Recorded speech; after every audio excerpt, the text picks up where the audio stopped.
Ова е вонредна ситуација, затоа е потребна вонредна состојба сега и веднаш.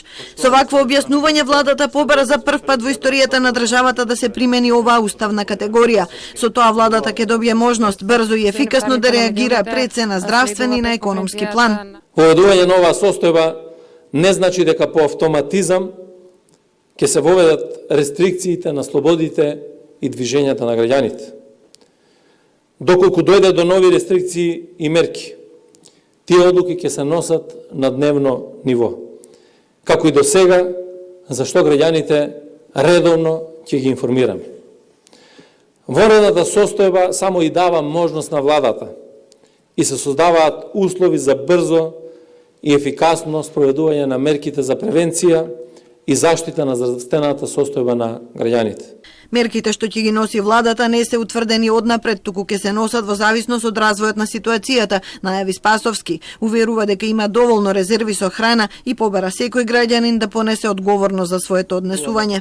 Тоа не значи веднаш да ги преполнуваме маркетите и да купуваме се што ние дојде до рака за да биде на залихи, заради тоа што залихи има и во магазините и во државните резерви, има непречен дотур на стоки, заради тоа што тоа е пред се договорено, транспортот се одвива на соодветен начин.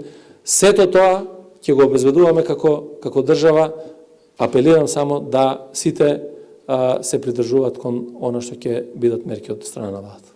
Владата апелира да не се патува без итна потреба. На седницата е донесен заклучок, секој што сака да оди во странство да потпише документ дека нема да бара да се врати во рок од 3 месеци. Сите прописи што ќе бидат донесени при вонредна состојба ќе имаат третман на закони, согласно уставните начела. Барањето за прогласување вонредна состојба владата го достави до собранието, со барање тоа да одржи седница. Упатуваме апел да се свика да ја донесе ова одлука.